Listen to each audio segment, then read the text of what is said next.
Você está no canal Mapa do Dia com o pastor Oswaldo Lima. Hoje é segunda-feira, 28 de julho de 2025. Na lição de hoje nós vamos falar sobre a Páscoa. Na realidade nós vamos falar de um Deus que sempre surpreende. Quando os israelitas, o próprio Moisés, esperavam dicas, orientações de Deus, de como organizar a saída do Egito, as famílias, as casas, mulheres, crianças, o gado. Deus surpreende totalmente instituindo uma cerimônia chamada Páscoa. O que Deus quer dizer com isso? Que as coisas espirituais vêm sempre em primeiro lugar.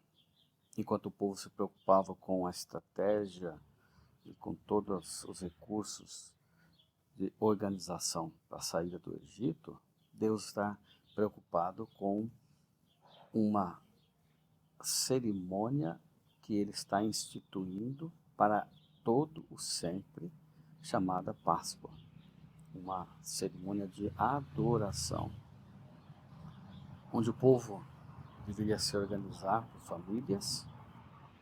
Cada família deveria ter um cordeiro sem defeito, preparado para o momento, que deveria ser morto. Todas as partes do corpo deveriam ser comidas, nada podia ser deixado para outro dia, e se sobrasse, deveria ser queimado.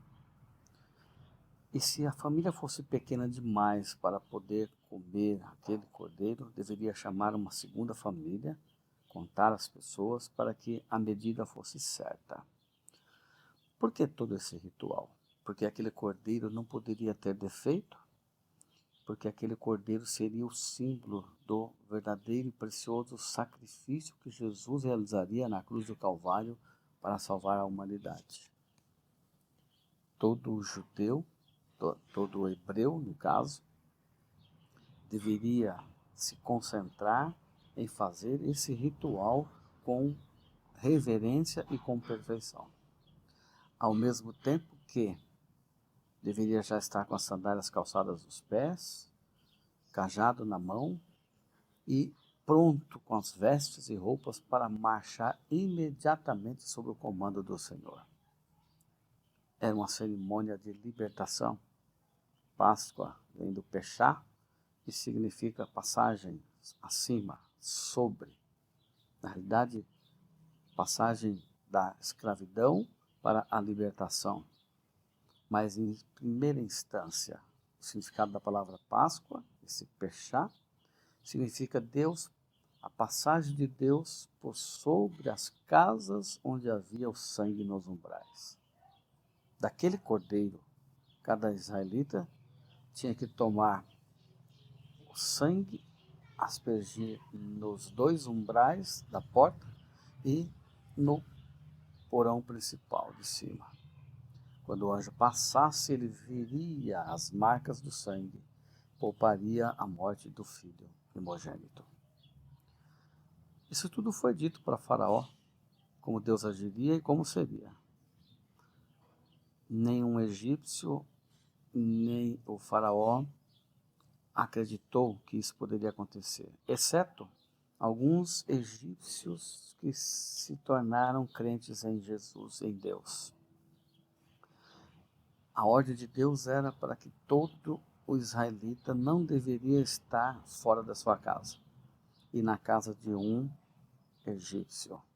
Se lá estivesse, sem a proteção do sangue no umbral da porta, o filho mais velho morreria.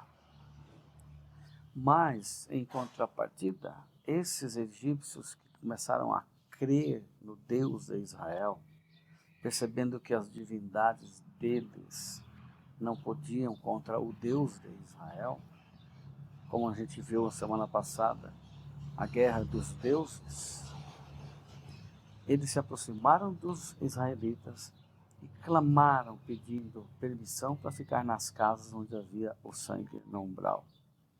E gentilmente os israelitas concederam. E eles foram poupados, foram salvos.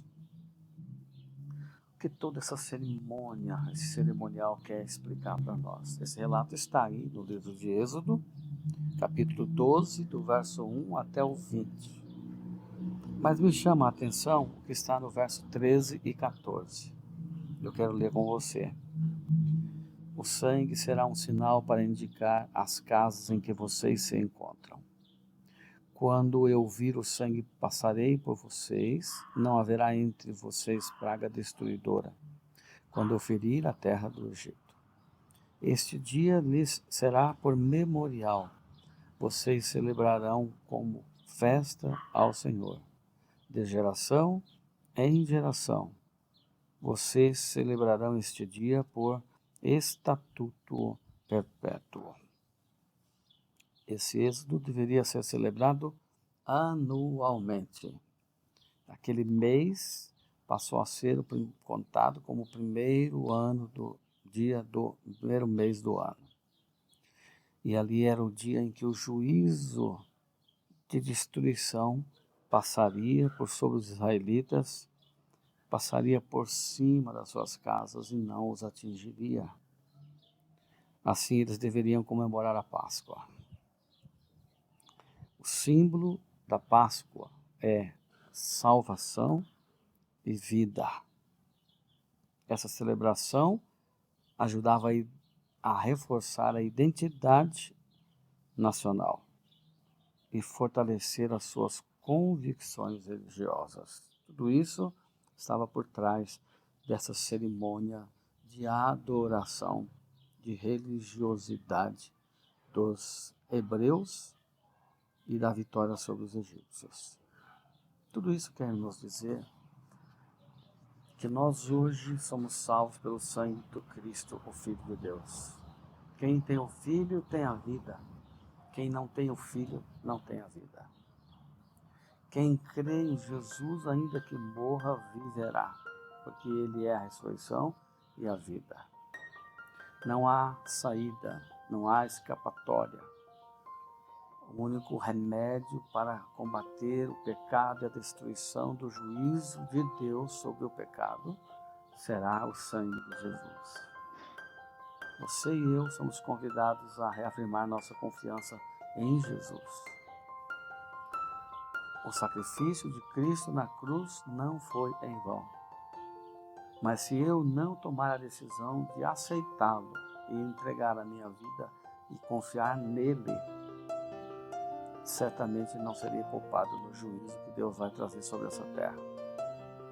Vivemos nos últimos momentos da história da terra. Brevemente virão 7 pragas. E aquilo que Deus institui aqui no passado, com a Páscoa, e adverte o povo a olhar para o sangue e confiar no sangue do Cordeiro, e o Deus agora pede para a gente olhar para Jesus, confiar no sangue de Jesus para a purificação dos nossos erros e dos nossos pecados. Tenha confiança, reafirme a sua fé, busque a ajuda do Senhor e não deixe que seus pecados fiquem por aí sem a remissão, porque certamente Deus está de olho em você. O plano do Senhor é salvar a todos, mas nem todos assim o permitem, nem todos querem. Deus te ajude e ajude a mim também, para que a cerimônia, o símbolo da Páscoa, que é a salvação, possa estar no nosso coração, marcado para toda a eternidade. Vamos orar.